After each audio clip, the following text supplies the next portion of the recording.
Hey, what's going on? Welcome to, let me just turn this down a little bit. Welcome to the watch party tonight, where we're going to be watching this video that a friend sent me that Robert F. Kennedy Jr. made. I don't know what the content is. I started it, and as soon as he mentioned Operation Paperclip, I was like, no, we need to watch that together. So let's get into it here now. I'm going to scrub in just a little bit. This is from a channel called Off Grid with Doug, and someone starts with an S, but I got to find where he starts. Okay, here we go. There we go. Okay, here we go. In my new book, I talk about the history of the U.S. bioweapons program. And from the beginning, the CIA was running the bioweapons program. Why? Because we didn't have a bioweapons program after World War II. And the CIA's first operation was called Operation Paperclip. And it was an operation to get all the bioweapons and nuclear and chemical scientists out of Germany and Japan, where they had an extensive bioweapons program. The Japanese had a horrendous program where they did live vivisections on 3,000 people. They killed them all during the operation, removing their infected organs while they were alive with no anesthesia. And these were horrible, horrible scientists. The CIA elevated them, brought them over to Fort Detrick, downloaded them, and made them. I'm assuming he's talking about the scientists coming out of Europe and Germany. Made them the heads of hospital systems and pharmaceutical companies in Japan. And continued to work with them. And they brought all the German scientists over here. And then they did all these experiments unwittingly on the American public. They sprayed toxins in National Airport. Oh, come on now. Sorry about that. Airport. They sprayed them in the Pentagon air conditioning system. They put poison water in NIH. They put light bulbs filled with bacteria that they broke on the grates and contaminated the New York City subway system. Some of those microbes still in the subway today. What? They did aerial dosing and from ships of about 60 million Americans. They dosed San Francisco, Los Angeles, New York, Virginia, Norfolk, Virginia.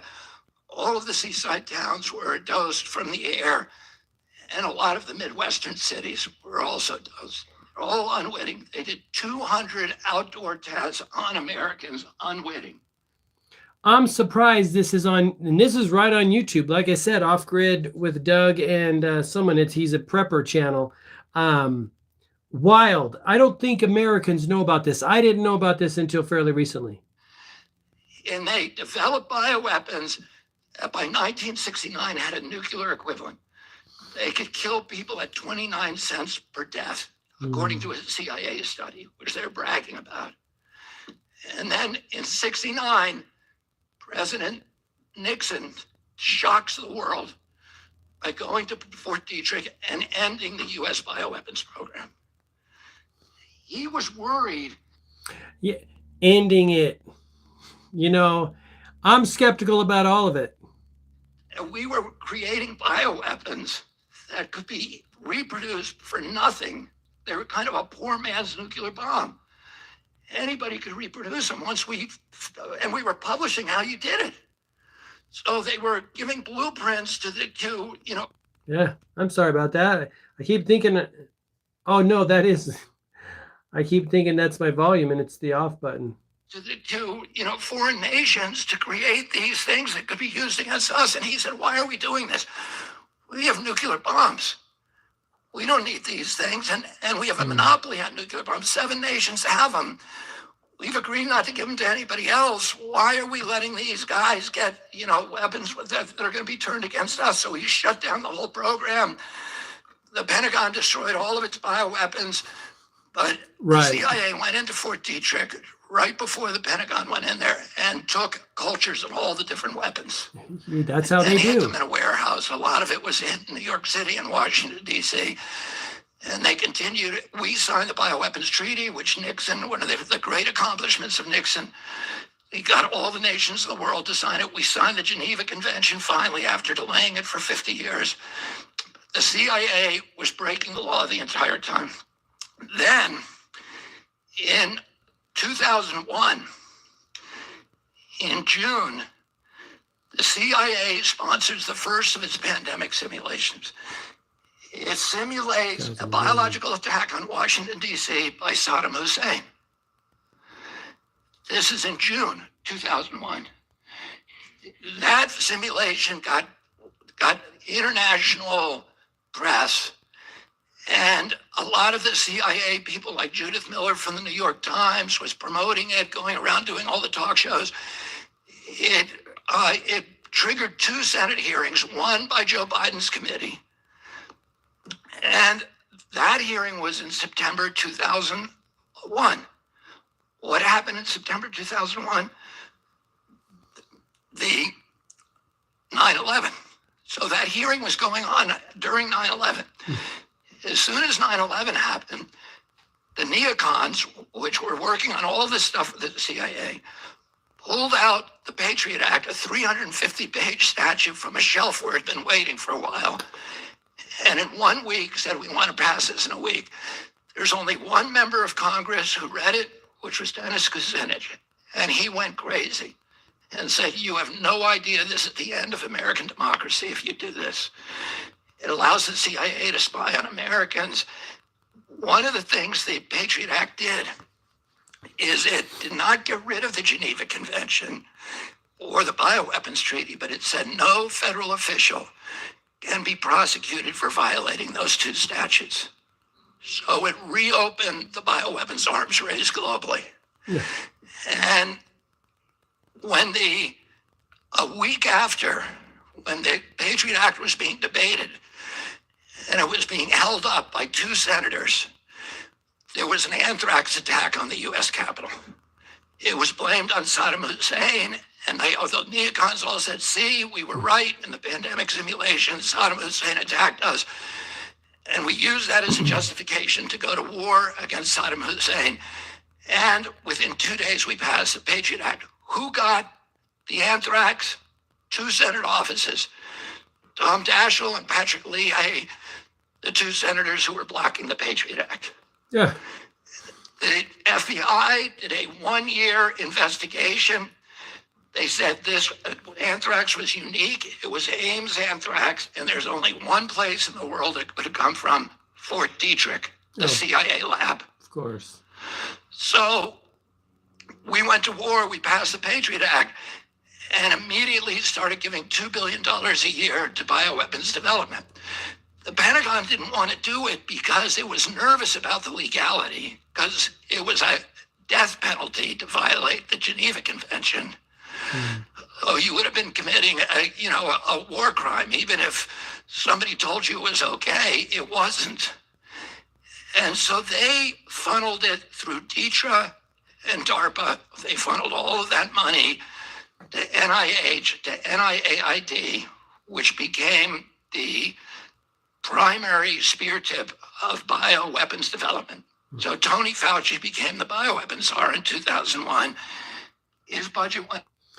And if you've seen Robert F. Kennedy's 2-part documentary series, The Real Anthony Fauci, he talks about this a little bit and touches on it. And I didn't know this, but he says that Anthony Fauci was kind of the pivotal person between, what would it be, NIH and the Defense Department. So he was kind of involved with both of those agencies. Really, really sketchy. I wish I knew when this speech. Let me see if I can give you some more information. Let's see. So he's doing some research and found this clip by Robert Kennedy Jr. and he is spilling the beans on some crazy stuff. This video clip explains a lot if you listen closely. Share the video and see you tomorrow. So please share if you feel so inclined to do it. I was inspired to share. I do not know where he was speaking or what it was. So maybe if you do, leave it in the comments. Up by $2.2 billion. He was personally given a 68% raise from the military. Yep. That's why he was the highest paid individual in the federal government. because he was getting about this 68% bonus every year from the military. But it meant that he could not stop. And the thing the military wanted was gain-of-function studies, where they could take wild viruses and turn them into bioweapons. And bioweapons development always includes vaccine development, because unlike chemical weapons, with bioweapons, there's always blowback. It's called the boomerang effect. If you give your enemy bubonic plague, your guys are going to get it first, too. They're going to get it quickly. So the only way you can deploy bioweapons is if you have already developed a vaccine. So the race is to develop a vaccine simultaneously with bioweapons, and then you can deploy the bioweapons, and your enemy will take a couple of years to develop the vaccine. And you can inoculate all of your team. So in 2014, 3 of Tony Fauci. Aren't human beings just wonderful creatures? Like, hey, how fast can I unalive you before you try to unalive me? Son of a bitch. Bugs escaped from federal labs, and their escapes were public, and it caused a huge brouhaha. There were Senate hearings, and people were immensely upset. And 300 scientists wrote a petition to President Obama saying, you have to shut down Tony Fauci. He's going to cause a global pandemic. And Obama declared a moratorium and ordered Fauci to shut down the 18 studies he was then doing. As I show in my book, he didn't do it. He instead took that science and he moved it offshore to the Wuhan lab and to the Ukraine. And when he did that, he was not the only one who did it. Tony Fauci spent about $29 million on gain-of-function science in Wuhan. But the CIA spent over $100 million. And the military spent about that much too, about $64 million. And the CIA funneled the money, most of it through USAID. But the CIA, as we now know, was also running this organization called the EcoHealth Alliance, which Fauci was funneling his money through. It was like a laundromat. Boy, he's touching on all of them and spilling the beans on everything. This video is good. Like I said, I don't know what it is, but it's on a channel called Off Grid with Doug and let's see. I don't want to go to the thing; it'll take me away from it. But I'll find out. Where they funneled federal money so that their fingerprints would not be visible on those studies. And so that's important to understand now. Just to get to the final thing, in my book, and Tony Fauci, if any of you end up reading the book, that last chapter talks about the... You hear him applauding for that book. It was good. I need to get through it. I never got through it, but it is phenomenal what I got through so far. All of these, these pandemic simulations. I've been studying the CIA for much of my adult life. Because of my family's relationship, I wrote a book, which to me is my best book, American Values. And it is the story of my family's 60-year fistfight with the CIA, which began with my grandfather, Joseph Kennedy, who served on the Hoover Commission in 1955 and recommended the disbanding of the CIA's plans division. Its division that was fixing elections and assassinating leaders and all of that. So the CIA never forgave my family for that. And then when my uncle came in, after the Bay of Pigs, he fired the top 3 officials, Bissell and Goodell and Alan Dulles, who then made himself the head of the Warren Commission 3 years later. And when my uncle died, he told a reporter, I'm glad the little shit is dead. He thought he was a god. Mm-hmm. And so I know a lot about the CIA. I've gotten their manuals. I paid over $1,000 to get these manuals because they're training manuals from MK Ultra, and MK stands for mind control, MK Naomi, MK Dietrich. It all came out of Fort Detrick and NIH, and then 150 colleges around our country where they were funding these studies. And if you look at what they do in these simulations, they're using all of these techniques that they developed in colleges, in college laboratories, social scientists and other scientists, medical scientists for years who were studying how do you control individual behavior, but also mass behavior? How do you induce mass psychosis? How do you create Manchurian candidates? How do you do all these? They had all these colleges studying these, and how do you impose centralized foreign control on indigenous populations by coming into a country, by using propaganda, by using fear, by sowing chaos, by destroying relationships, destroying faith in institutions, driving people apart and creating chaos so they will invite in an authority. Does any of that sound familiar? Holy shit. Who will give them peace and safety. All right, what do we got? An ad here? No.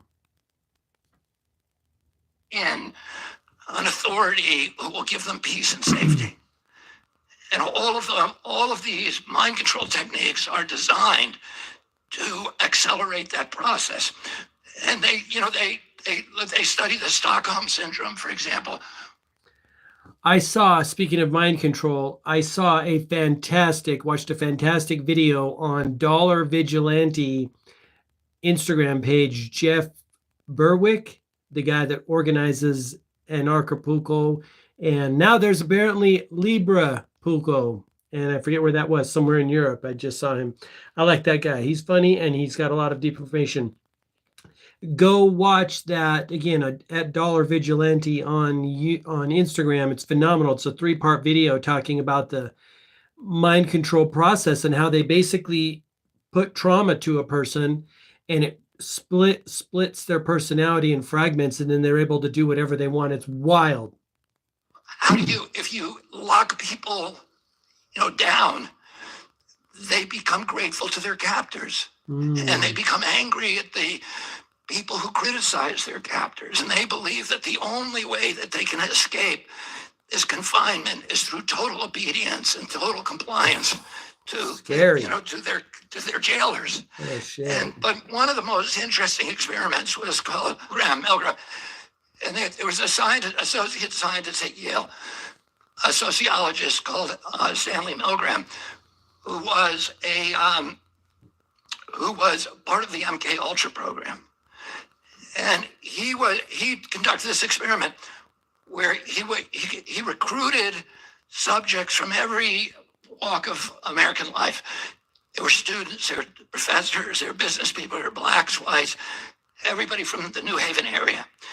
And he would put the subject in a chair at a table where there was a dial in front of them that they could administer an electric shock to a person who was tied in the chair in the next room, who they told was tied in the chair, but he was actually a Confederate of Milgram's. He was an actor. And when they turned this dial up and administered the supposed electric shock, they could hear the man in the other room screaming, shouting, begging, struggling, pleading with them, crying. And most of the people who were participating in this experiment begged to stop. A lot of them were crying and telling the doctor was standing behind them saying, turn it up, turn it down, turn it higher, turn it down, turn it even higher, turn it down. And 67% of them turned it up to 250 volts where it was marked potentially fatal. 67%. And you can go on Wikipedia and look this up. I'm going to go check that out. The Milgram experiment. But 33% of the people got up and walked out. And what Milgram said, that for 67% of the people, if you have an authority figure that has some imprimatur of legitimacy, like a doctor's title, that 67% of people will take his orders, even if it means violating their most sacred values. They'll go against everything they believe in. And to me, it occurred to me many times during that 2020 how we were all involved in this huge Milgram experiment, and that Anthony Fauci was, Dr. Milgram telling us you can violate the Constitution, you can censor speech, you can close churches, you can shut businesses, you can ban jury trials, and you can, tell people what they can and can't do, and you can gaslight them and marginalize them and vilify them, and the no cruelty is too great for somebody who disobeys. And what I would say to you is that 33% of the people walked out, and the people in this room are the 33% who wouldn't be told what to do. And what our job is now is to fight for the 67% till they wake up and till they're able to fight for themselves to restore the freedom. Let's talk. There's a few minutes left, but I want to just touch briefly on that, and I'd love to get your feedback down below. So, because I think there's two things going on. Personally, I don't watch the news and I don't listen to politicians, and I was already sketched out by my government because of my dive into food and health and wellness, and realizing that the FDA has allowed for 20 years all sorts of totally BS and, quite frankly, unhealthy ingredients in food. So I'd already written them off. I had no desire for them. The media has lied numerous times. I find them to be waste of my time and my time on earth. I never watched them. So I didn't subject myself to their authority. Like, I'd already written them off. Like, as soon as someone makes me realize that they're a clown and they don't have my best interest at heart, because of the endless wars, because of the FDA stuff, media lying, political figures being super negative and just kind of clown show, they have no authority to me. So I didn't subject myself to it. I'd love to know if a person, of these 33% that he's talking to, if they literally listened to the news all that time, literally listened to politicians and said, no, I'm not doing it. It doesn't make sense to me. That's the real $100,000 question, if you ask me, because if you did listen all the way and then say, no, it doesn't make sense. That's a big person to do that, because my philosophy is I don't want to be subjected to any of their MK. What is it? What's the Mockingbird, any of the mind control, any of the bullshit. I don't want any part of it. I'll literally close my ears off because they're that horrible of people. So I don't know if a lot of people just were taking it all in. Let's finish this up. That all of us believe in. And I'll leave you with three thoughts. One is that any power that government takes from the people, it will never return voluntarily. Number two rule, every power that government takes, it will ultimately abuse to the maximum extent possible. And number three, nobody ever complied their way out of totalitarianism. The only thing we can do is resist. Thank you all very much. Well, that's what I got going on in the forest here. I'm dropping this video off for you guys so you can kind of wrap your head around what's going on. Robert Kennedy Jr. is dropping a lot of truth bombs on social media and stuff. I want to get this information out to you guys before it's deleted or he's deleted or we're deleted, just so you can hear it and so you can see what's going on. This is a planned out execution of a planned out plan, okay? War roomed, war gamed, and the whole nine, and we're not done with it yet. So I want you guys to stay vigilant out there. Please share this video with your friends, because what he said in this whole video right here it's just it's wild. It's very powerful. He wrote a book about it. Please understand that what he's telling you is the truth. No one's rebutting it. No one's suing him. No one's taking him down off social media. He's telling us the truth. And what we have to do now is receive the information and act accordingly. Share the video, and we'll see you guys on the next one. I got to go cut those trees down. All right. That's super awesome. I am super impressed. Now, this video, again, the title is called From Bad to Worse. Brace yourself for this. Published on September 8, 2024 on the YouTube channel Off Grid with Doug and Stacy. I don't know where the original video came from, but I thought it was phenomenal. My gut feeling was right, so that's why I wanted to do it, share it in a watch party. I appreciate you for watching. Thank you so much. I'll talk to you in the next one. I'm going to be doing more of these, sharing information like this. So thanks for hanging out. I appreciate you. Bye-bye.